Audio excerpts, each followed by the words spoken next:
Alright? Okay po ba kayo? Oo, ito yung most holy hour natin. Medyo nakaka-antok. Pero hopefully, hindi kayo antokin. Kapag inaantok yung katabi ninyo, kalabitin nyo lang sa tagiliran. Ha? Alright. So, nasa chapter 3 na po tayo. Sa page 21. Kanina, pinag-uusapan natin kanina yung mga tinatawag nating we talk about old rules, new rules. Ngayon, i-specify natin yung new rules for us. I want you to be equipped on this kasi kapag hindi kayo equipped on the new rules about money, useless din. Hindi natin matitake advantage. So, itong new rules will give us another window, another door of opportunity on how to make more money. Used for the kingdom, used for your family. Again, sinabi ko sa inyo, no? You will live once, YOLO, into this world. Minsan ka lang mabubuhay. But make it sure that you will live a life that is designed by God. Sabi niya, I came here, sabi niya, the thief comes only to steal, kill, and destroy, but I have come to give you life, an abundant life. So, hindi ko sinabing lahat kayo maging milyonaryo. Hindi ko rin sinasabi na bawat magiging Kristiyano ay magiging milyonaryo. Hindi. Because being rich is a choice. Whether you're Christian or non-Christian, it's a choice. Being a poor also is a choice. Because you did nothing. So, in the game, lagi kong sinasabi, bakit ko in-example ang game ng money? Because all of us uses money eh. Whether you like it or not. No? You use money. So, if you are in the game of money, you always play with a purpose to win. And winners are the rich people. Ang talo sa game of money is the poor and the middle class. Because the middle class will go back being poor again kapag hindi sila nag-transfer doon sa being rich. So, only rich and super rich are the winners in the game of money. Tapos sinasabi natin, ang ganda-ganda na I am more than conquerors. Diba? Sinasabi natin, madalas we claim that in the scripture, pero it's not manifesting in the area of finances. So why? Because we are ignorant in the rules. If you are ignorant playing the rules, and you play the game, the probability is losing. You always lose. Kaya madalas wala kang pera. Di ba? So, i-identify natin the 7 rules para ma-take advantage natin ito. Alright, so rule number 1, sa new rules of the game of money is knowledge. Hindi mo kailangan maraming pera sa bangko para gumawa ng pera. Kailangan mo lang ng knowledge. Kailangan pataasin mo. Today, knowledge generates more wealth than money itself. Naniniwala ba kayo doon? In the modern economy, knowledge has become the most valuable asset, often surpassing traditional forms of wealth such as cash, property, or physical asset. The power of information and innovation, knowledge fuels innovation, enabling individuals and organizations to develop new products, services, technologies. Companies like tech giants thrive not just because of their physical asset, but because of their intellectual property, expertise, and information. This intellectual capital creates exponential value, often far exceeding tangible assets. I remember Jack Ma. Si Jack Ma nung pumasok ang KFC sa China, 24 daw silang nag-apply para maging crew. 23 natanggap. Siya yung hindi natanggap.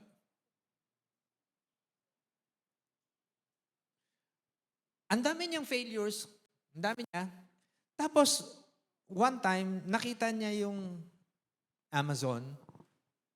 Sabi niya, I could bring that to China. Sabi niya. And then, ang ginawa niya lang is, minaster niya lang kung how it works and how it operates. Then he presented it to China. Ang dami niyang mga may perang isinyer doon, the knowledge.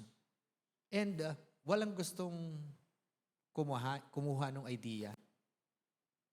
Walang gustong kumuha ng idea. Sabi nung iba, no, it's a waste of time. Kasi sabi niya, magkakaroon ka ng mall sa ere, no? Parang kasi yung mga Chinese before is masyado silang traditional when it comes to business. Sabi niya, hindi pwedeng mangyari yan. Magkakaroon ka ng tindahan na imaginary. Well, because of his knowledge, he continued to improve it. Hanggang sa ma-improve niya, gumawa siya ng isang system until sa time na may naniwala sa kanya. And where is Alibaba today? And he is the richest man in China. Mas kaya niyang mag-deliver ng pera ngayon. Biro mo, wala kang physical store, wala kang physical mall. And your audience and the traffic is all over the world. And he is making a lot of money kaysa sa printed money na meron tayo ngayon.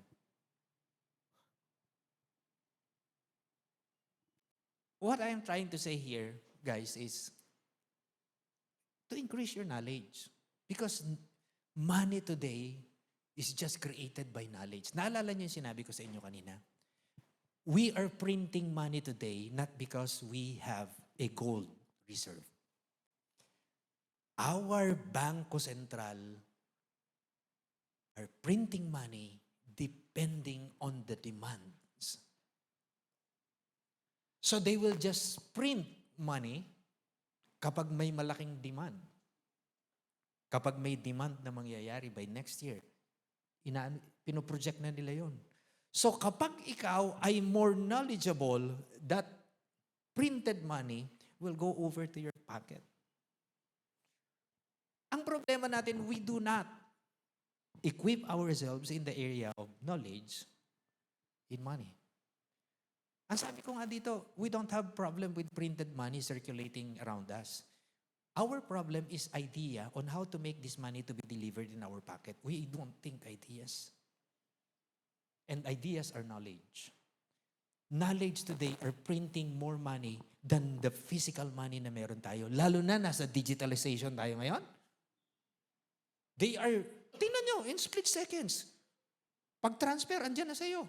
Pero ang totoong pera pa ba yun?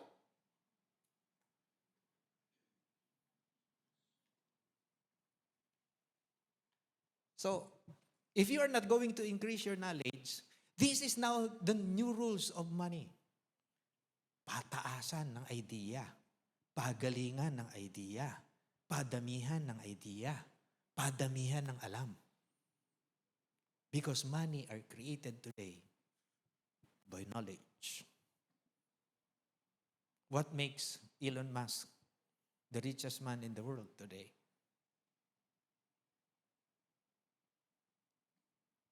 Ideas. What makes Bill Gates the richest man during 2007 to ang haba, ang tagal niyang inano? It's knowledge. So if you don't put ideas and more knowledge, hindi ka nagdadagdag. Tingnan mo, when you are working, 8 hours ka, di ba? Tingnan mo how hindi ko sinabi masama, pero tingnan niyo to. 8 hours kang prisoner doon sa loob ng opisina mo. You are thinking of ideas on how to make your job better. And habang gumagawa ka ng better ideas, it adds para doon sa mga may-ari, riches to them. So, technically, you're working for them to get richer, di ba? To accumulate more. Pagdating sa bahay, Pagod ka na. Ayaw mo na mag-isip. So you're no longer working. Okay, tingnan mo. So you are no longer thinking about you, but you most use your thinking on how to become a better employee. Pagod ka na. Di ba? How many times you are adding value to your knowledge? Na maganda yung nabasa ko na Atomic Habits. Kapag may book kayo na ganun, ganda nun. Ang sabi nung writer, sabi niya, if you want to make double of your skills, your knowledge, anything, at least magkaroon ka ng goal na 1% a day of your knowledge. Idagdag mo lang. 1%. In 3 months' time, you will double. Kasi 1% times 30%, di ba? 30 times 3. Almost double. Tama? You make it double. So, you become knowledgeable in the area of money kapag magdagdag ka lang ng 1%. Ilagay mo lang dyan. Read books. Think ideas. And you will become better.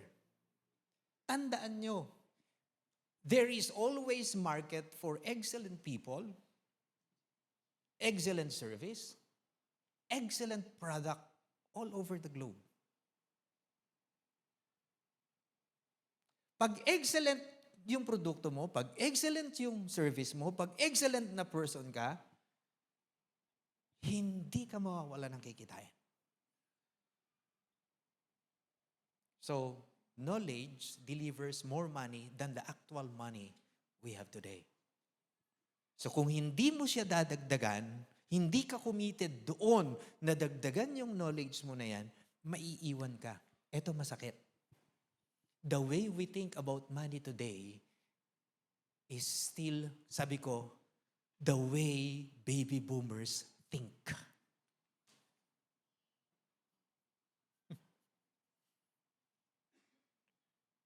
Kailan ba yung baby boomers nangyari?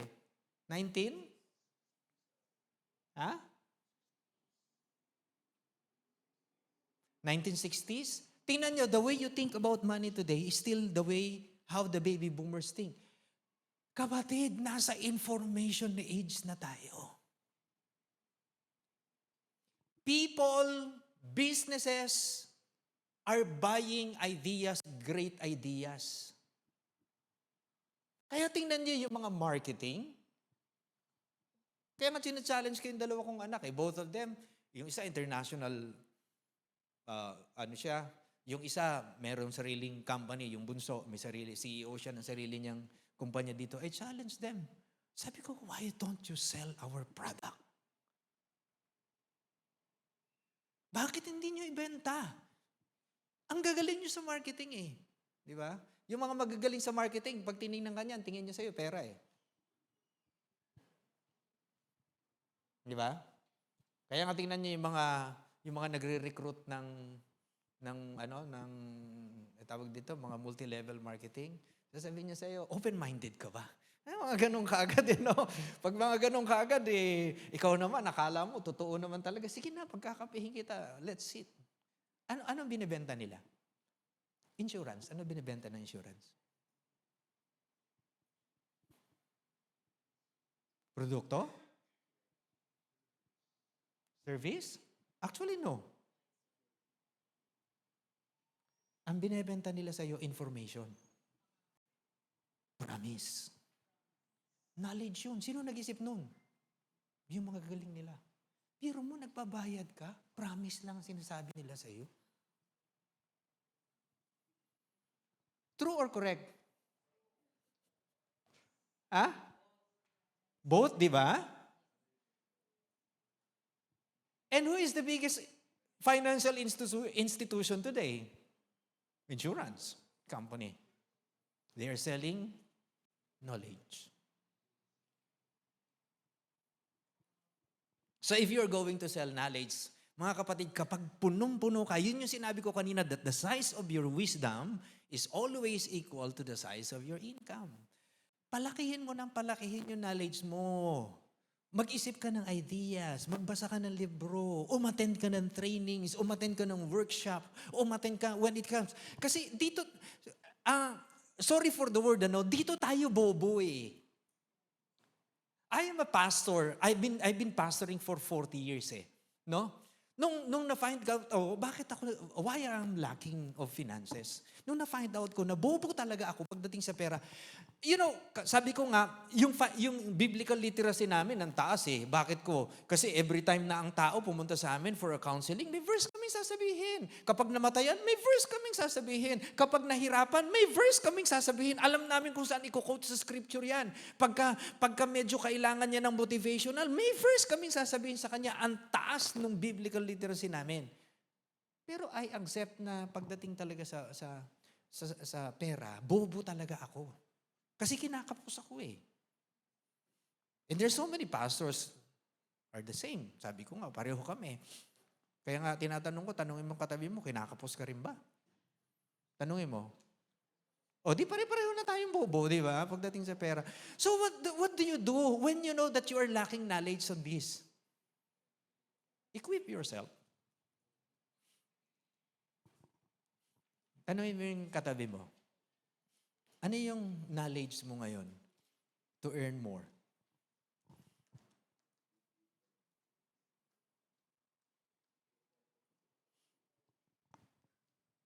So the new rules, kung sino yung may pinakamarami at pinakamalaking knowledge, mas malaking pera di-deliver sa kanila. So people are buying now the idea, not the product itself. Why you buy Nike?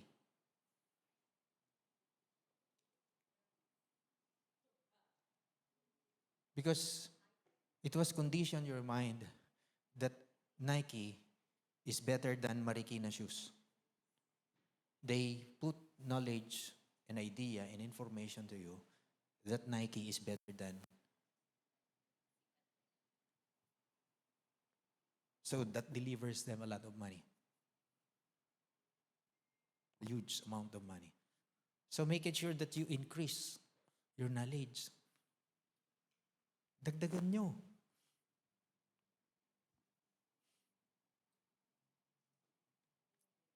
Hindi ba idea lang natin noon na pumunta ang tao sa buwan? But because somebody thinks of that ideas, it turns to reality. Hindi ba idea lang din natin noon na magkaroon ng isang sasakyan na walang driver?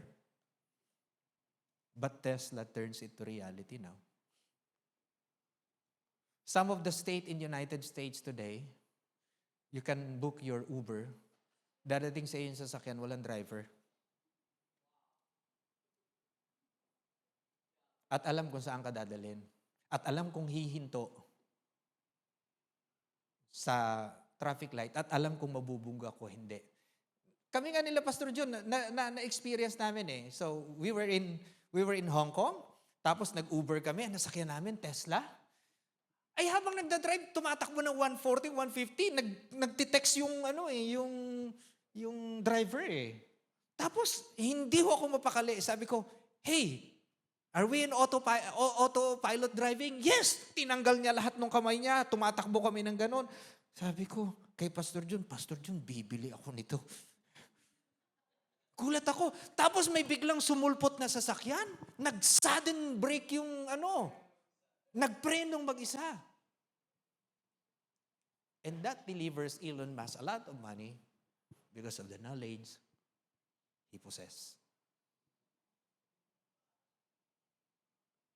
Pag may negosyo ka, dagdagan mo. Damihan mo.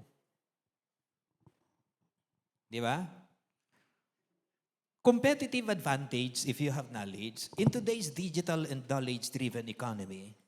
By the way, our economy today is no longer commodity-driven. It is knowledge-based economy today.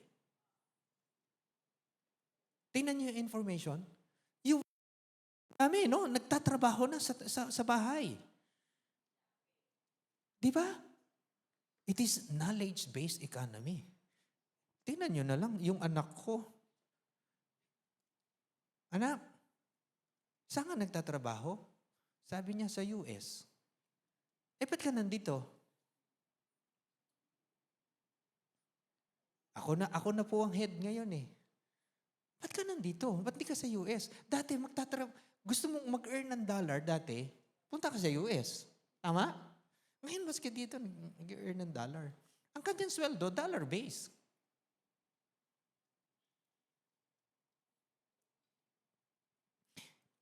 In today's digital knowledge-driven economy, being well-informed and possessing specialized knowledge provides a competitive edge. Tingnan niyo po yun. Skilled individuals and organization can leverage their expertise to identify opportunities, optimize processes, and create unique solution leading to increased wealth generation. Ano ang mga nagtaasang industry today? Business. Tourism. Ano pa? All the businesses that is connected to knowledge base. Tingnan nyo na lang yung Shopee. Tingnan nyo na lang yung Grab. Tingnan nyo na lang ang Lazada. Knowledge base yan. May nag-isip ng idea. Magtataka kayo, si Jack Ma nag-isip ng idea, ang pangit-pangit na tao. In-accept niya naman yan. One of his interview, sabi niya, hindi ako natanggap dahil pangit ako. Sabi niya sa KFC, sabi niya, because I'm ugly. Kasi nga, payat, ang laki ng, jawbone niya, laki talaga. Pero the richest man in China today, ilang billion ba ang tao sa China?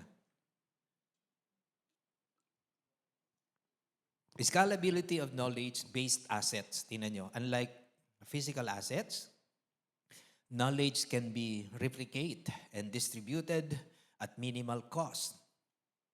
Tama nga naman. For example, a piece of valuable information, a software program, or a patent can be scaled globally with little additional expenses, multiplying its wealth-generating potential.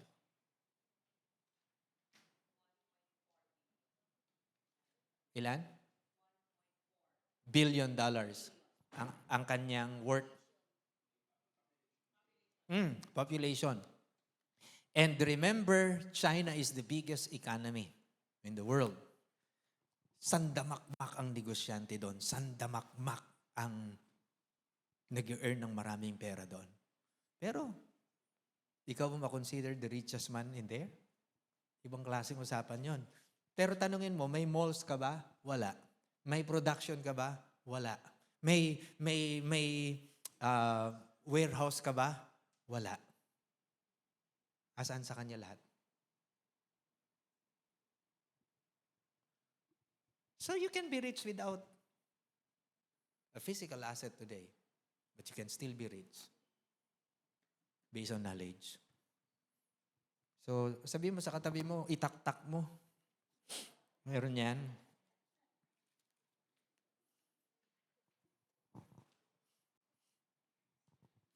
So, tandaan nyo lang na, sabi ko sa inyo, you have to at least increase, yung goal lang, na increase your knowledge. After na magsulat ako ng yung Musikaya book, so I got another idea. Nung nagtuturo na ako, sabi ko, bakit hindi kaya ako gumawa ng libro? So, nawala na yung takot ko na hindi ako marunong magsulat kasi andyan naman si Pastor John, taga-edit. Ang gagawin ko lang, magsulat na magsulat. Si Pastor John ang mag-edit. Kaya si Pastor John ang nag-edit ng libro ko. Pero, ayokong magbenta ng libro. Alam niyo kung anong gusto kong ibenta? Ang gusto ko ibenta idea ng libro. So gusto kong ibenta yung patent na sige mag-produce kayo diyan, bigyan niyo na lang ako ng royalties. Or could you imagine if that happens? That's why I'm doing the seminar. I'm doing this. Why? Hindi, I'm not selling book to you. I am selling the ideas to you. Na pwede mo rin gawin. So number 2, rules of money. Sige, paki-click. Wala na yan. Sige na, okay na yan. Huwag na nating basahin yan. Sige, yung isa, financial education. Can we read this together? Ready, go? Financial education empowers us to turn information, whether good or bad, into a financial outcomes that can address our economic challenges. Maganda po ito. Ang mga matataas ang financial education, mga financial intelligence mataas, they don't care. May ka-sharing akong pastor kahapon that he is also a businessman in yung sa Bicol, yung madalas daanan ng Catanduanes. Sabi niya, alam mo, tuwan-tuwa ako pag bumabagyo. Sabi ko, bakit naman? Sabi niya, lalo na kapag dinaanan kami ng malakas na bagyo, tuwan-tuwa ako. Because I took advantage of it. Ha? Kaya sabi ko, kung pwede nga lang ipag-pray na buwan-buwan, may bagyo sa amin eh. Pag mataas pala yung financial intelligence mo, kahit may kalamidad, you can see advantage. Sabi niya, kapag may dumating na calamity, titingnan ko kung ano ang kailangan ng mga tao and I'm going to provide it. And that makes me millionaire. Grabe, no? So kapag mataas ang financial intelligence mo, whether good or bad ang senaryo, it is advantage to you. Hindi ka matatakot. Dumaan ang season ng Christmas. Alam mo, anong gusto ng mga tao pag Christmas? Ha? Regalo, tama? Ano pin-provide natin? Wala. Kaya hanggang ngayon, wala tayong pera. If you have a proper knowledge on that, and you are equipped with the knowledge, that season delivers more money. Sabi nga nung nagme-mentor sa akin, you know, Ricky, sabi niya, very simple. Gusto mo ng negosyo? Ano lang usapan namin over a cup of coffee. Kaya pag nagliyaya akong magkopi tayo, I will input ideas to you. Hindi ako interesado sa kape. Ang sabi niya nga sa akin, gusto mong magkaroon ng negosyo? Tingnan mo yung kailangan ng tao dyan. Provide mo. May negosyo ka na. Kung bobo tayo pagdating doon, takot tayo kung anong sitwasyon meron. So, both of that, walang good or bad season sa'yo. If you are financially literate, if your financial education is high, walang good or bad season sa'yo. Laging magkakita at mayroong pera na magdi-deliver sa'yo. Ano idea nyo? Kaya nga, sabi ko sa inyo, it empowers us to turn information whether it is good or bad information. Ang sabi ng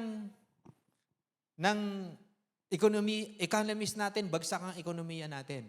So, pag bagsak ang ekonomiya natin, anong kailangan ng tao? Dapat alam natin.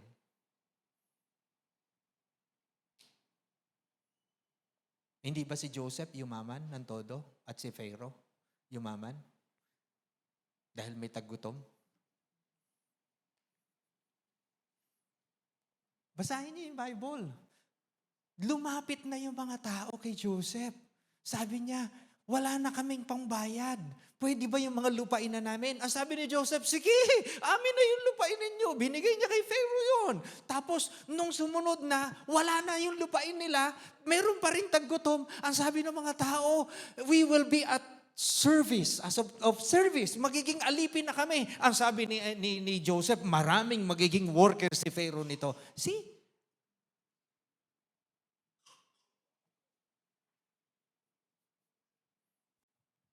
So wala kang katakot-takot kapag meron kang knowledge. Because the rule of the game of money today, the new rules, is about knowledge. Money now are created by knowledge. Lalo na ngayon, hindi na nga uso yung printed money.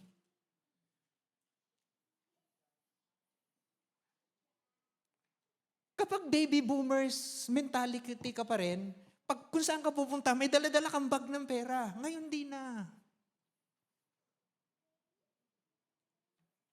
Nakarating nga ako sa Baguio, umattend ng seminar itong week na ito. Ang laman ng pera, ang laman ng wallet ko, 100 pesos eh.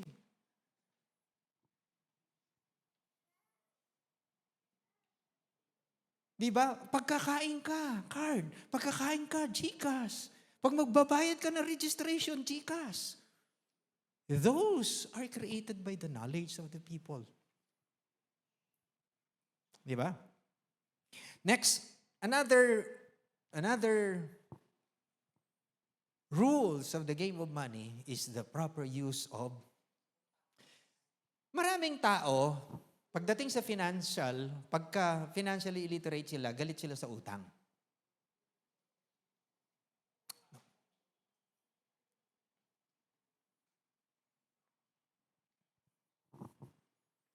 Not all utang are created equal. May bad debt, merong good. Bad utang drains your finances, but good utang generates income and builds wealth.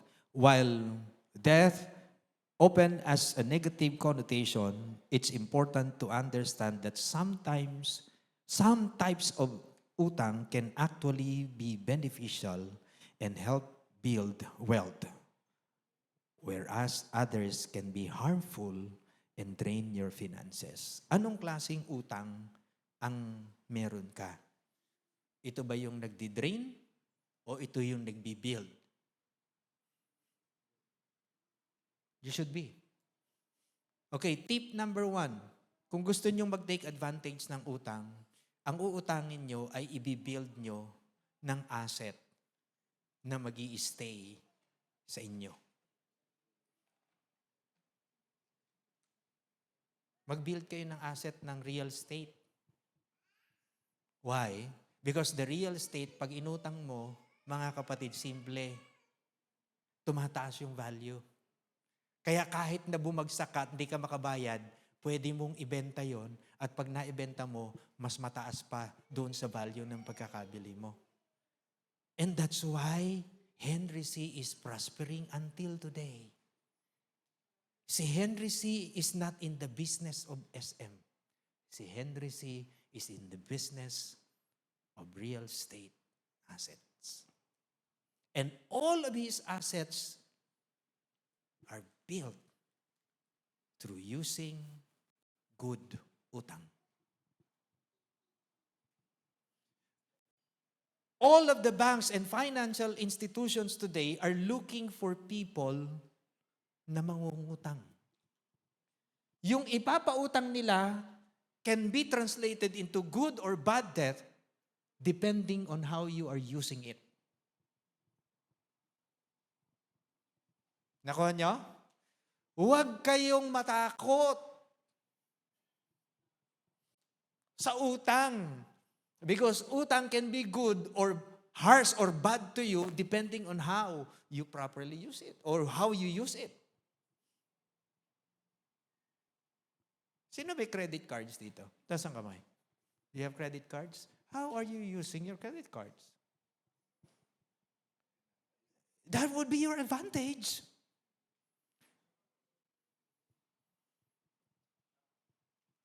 Di ba? Ako may credit card for groceries, may credit card for stocks. Pambili ko ng mga stocks ko. May credit card din ako ng yung pangkain-kain lang ba? Pero I always take advantage of it. Gaya ng sinabi ko sa inyo kanina, tingnan nyo, pag bibili ako ng produkto, babayaran ko yon after a month ng buo. Pero bago ko yon bayaran, I'll make it sure na pag kinuha ko yung produktong yon, tingnan nyo may pupuntahan ng kliyente, customer. So, yung kikitain ko sa customer, ilalagay ko ngayon sa bulsa ko, yung pinambili ko, ibabayad ko dun ngayon. So, basically, I'm not paying the tax of it. I am not paying the stocks. It is my customer using the power of good, utang. That's the game. That's the name of the game today. Sige, maghanap po kayo ng mga malalaking business tycoon na hindi ginagamit yan. Na hindi ginagamit ang mangutang for their advantage. No. Joseph, you have the potential. Build real estate. Using that. Marami sa atin natatakot kasi tayo. Mga kapatid, minsan lang tayo mabubuhay sa mundong ito. Huwag ka na mabuhay sa takot. You need to be aggressive and you need to be strong. Kasi in the game of money, only strong survives. Huwag kayong matakot. Do it. Use your wisdom. Kaya nga sabi ko sa inyo, yun yung power ngayon. Good utang, good debt is borrowing that helps you acquire assets or investments that increases in value. That's what I'm talking about. The asset that increases value.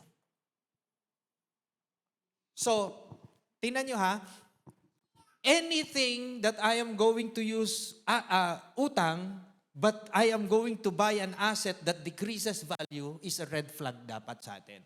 Dapat, hindi ako bibili nito kasi nagdi-decrease I'm not going to use utang for this kasi nagdi-decrease So you need to think of ideas on how to use the utang to the asset that increases value.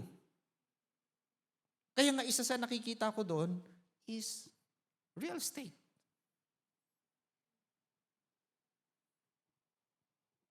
Kapag may nag-offer sa inyo na pauutangin ko kayo,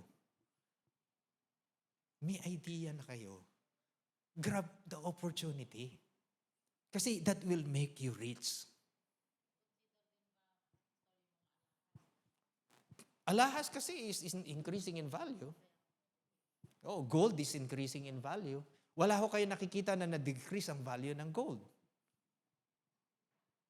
So kapag, inoferan ka ng bangko, gusto niyo hong manghiram? Eto ho, every time I went to my bank, kaibigan ko yung manager, ang una niya sinasabi sa akin, Pastor, gusto niyo hong mangutang? Pag wala akong idea, ano sasabihin ko? Ayoko muna mangutang kasi wala pa akong idea. But if you already have idea, sabi, sige, pirmahan na tayo. Use that for your advantage because that is the rule of the game of money today. Use utang for your advantage. Anyway, kapag may utang ka at namatay ka, wala nang sisingilin sila kasi kasama yon sa binayaran mo sa insurance. Ba't ka natatakot? Baka pag namatay ako, baka maghirap yung mga Hindi, kasama sa insurance yun na pinirmahan mo na sila ang bumili ng insurance para sa'yo dahil halimbawa, bibili ka ng asset, sila ang mag-finance. Go to Pag-ibig, go to the bank na sila mag-finance. May portion doon na papipirmahan sa'yo, insurance yun. Wala silang lugi. Pero wala ka rin lugi. Oh, sabi ko nga sa inyo, magpapaputol ako ng kamay ngayon pag nakakita kayo ng isang super milyonaryo na hindi nila ginagamit ang utang for their advantage. They never use their own money. In fact, they are using people's money to take advantage.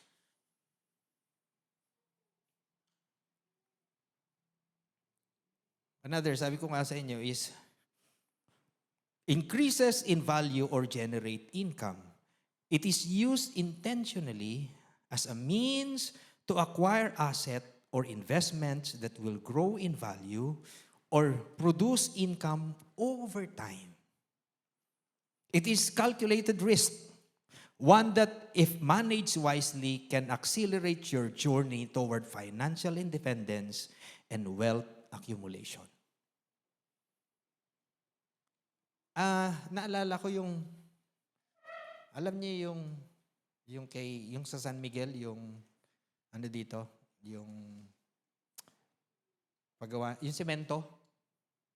Di ba super yaman na ng mga ano no, ng mga kuwang ko no? Yung sa season, di ba? Oo. Northern Cement. Alam mo, nung pinagawa nila yung pabrika, inutang nila. They never use their money.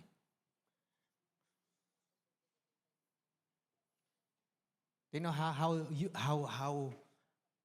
wise they are. Pag bumagsak ang negosyo, iiwanan lang nila sa bangko yung mga asset na iniwan nila doon. Wala na silang problema. Tama?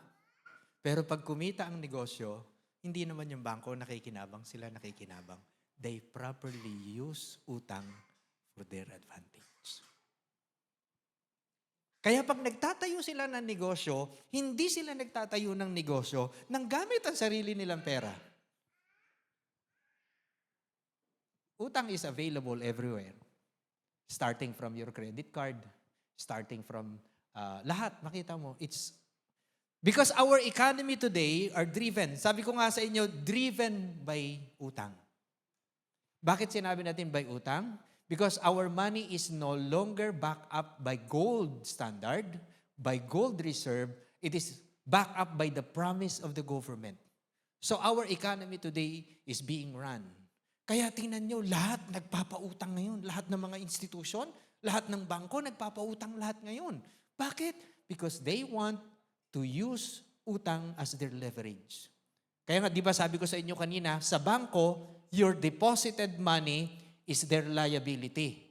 Ano ang asset nila? Yung utang mo. Pag nangutang ka sa kanila, yun yung asset nila because it delivers more income to them. Tayo, ang asset natin yung savings. Ang liability natin, yung utang. Kaya baligtad eh. No? Baligtad. So, financial education must include learning how to use your utang to your advantage and how to gain control over your cash flow. That's what we call financial. Sabi ko nga yung ma-include natin sa ating financial education. So, ngayon, bago po tayo magtuloy dun sa susunod natin, we'll have mag-ipon po tayo. By the way, nasa ano na po kayo? Nasa inyong mga... So yung mga, for example, kung dalawa lang kayo dyan, you have to discuss now your learning and share it to one another. No? Parang magkaroon tayo ng group discussion from doon sa pinag-aralan natin. Isama nyo na yung kaninang umaga and we will give you at least 5 to 10 minutes discussion reviewing your learning and share your experiences. Kasi marami po sa atin dito na matatagal ko nang kino-coach na may mga experience na sila na kung ano nangyari sa buhay nila and anong level na sila. Please share it to your group so that they will be encouraged also. Para magkaroon ng open ideas ang bawat isa. So, share your learning. Yung mga dadalawa lang dyan, makishare na kayo sa iba and begin to share one another. Alright? Yung mga taga-Manawag, makisama na kayo dito. Oo. Sige. So, anong oras na ba tayo, Brother Joey? 1 o'clock. So, 1:10, we will resume. At yung mga gusto magkape, may kape pa ba? Oo, marami pa. Magkape na lang po kayo habang nagdi-discuss kayo. At habang nagre-rest din po ako ng konti, okay? So, mahirap kasi magsalita dito. At kasi pag nagsalita akong dire-diretso, aantokin na kayo. Alright, so sige, discuss things.